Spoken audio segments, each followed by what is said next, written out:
Well, it's snowing in the junkyard today, so I always say if you can't see them, don't try to show them. But in the meantime, enjoy this blast from the past. Hey, Steve Mignani here, doing the junkyard crawl, but a little bit different. We're not in a junkyard. We're actually in a Massachusetts forest. We're out in the boondocks. Let's call this one the roadside crawl. You know, all around the country, if you look just a little further into the woods, you'll sometimes see vehicles kind of hiding in plain sight. And that's what we have here. When I was a kid, I used to work at a horse stable near my home, and there was a 56 Ford F500 truck that was on site back in 1977 when I was a kid. It was an old truck then. Well, it's an older truck now, and I just found it. The story is that Dave and Pat Matson, who are now gone, sadly, owned that horse farm, and for 25 cents an hour, I used to clean horse stalls. And this truck was part of my life as a little kid back in the 1970s. Let's turn this piece of crap off here. And so this is the deal. It's a 1956 Ford F500.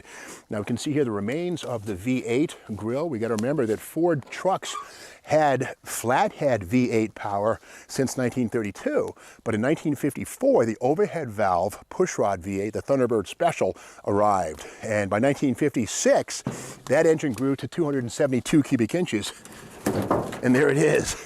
Now the weird thing about the 272 in a truck application is the way the exhaust manifolds connect at the front.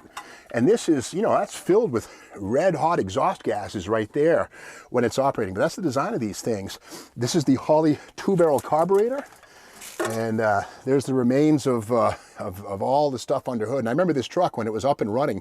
Dave Matson actually resprayed this body with canned Krylon spray paint. He bought like 5 cases of spray paint and just painted the truck. It looked good, but it was a little amateurish now I look back on it. But again, this is an F500. It's a 7.5 tonner. If it was an F600 or larger, we'd have 6 lugs instead of the 5 here. So this is a heavy-duty truck, but it's a light-duty, heavy-duty truck. Now, this truck was built long before the advent of twin I-beam front suspension in '65. This is a live-axle leaf springs.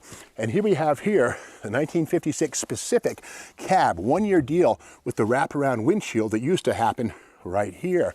And this was an example of Ford taking its existing cab and giving it kind of a facelift or a roof lift to make it appear more modern. But again, 1957, a totally different cab design, which was more angular, replaced this. Inside, it's good to see it's a 4-speed manual.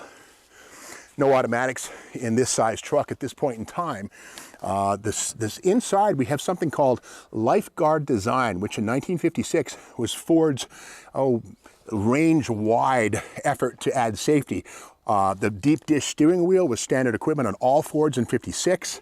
The padded dashboard not seen here was something that was possible, but if you look at that hump in the dash right there, that's something that was triggered by the Thunderbird, which had dual cowl type humps, and so Thunderbird styling trickled all the way up to trucks. Now this would have had a bent seat up front, but we see a couple of buckets. Look to be maybe out of maybe a mid-60s, I think a GM product, to be honest with you. And while these trucks were available with nothing, like there's no radio, it does have the Ford factory heater, which I think was about a $45 option. You can see the Ford crest on it right there in front of the core. Beyond hope and salvation, don't know. That would have been chrome plated when it was new. Now there was also an optional saddle gas tank, which we don't have here. Instead, that hole feeds to the gas tank, which is located behind the seats. You can kind of see it right in there.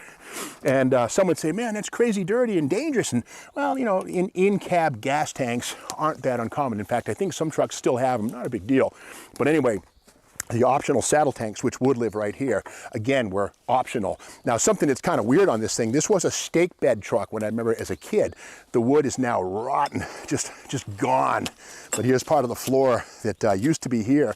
And this used to hold, you know, maybe 3 tons of hay bales, which I would then take and spread out in the horse stables and the little stalls, rake it around, get the manure out and stuff. That was my job for about 2-3 summers as a kid, 12 years old to 14, 15. Now, one thing that Dave Matson was good at was making broken things good again. I remember he bent the drive shaft on this, and look at this. He must have gotten a replacement. It was too long, so he cut it, welded it, and we can see right here the efforts to sleeve it and make it work. I mean, no doubt that probably had some kind of a vibration, but this truck was used pretty much only on the farm. It was called Wigwam Stables, again here in Massachusetts, West Brookfield, Mass. And Wigwam Stables was a horse farm. But here we have the heavy-duty one-speed rear axle. There's no secondary gearbox on this thing. This is basically, it's a light-duty, heavy-duty axle, probably made by Timken, maybe Clark, not sure. But if we can come around the back here, we'll go to the other side of the cab and have a peek inside.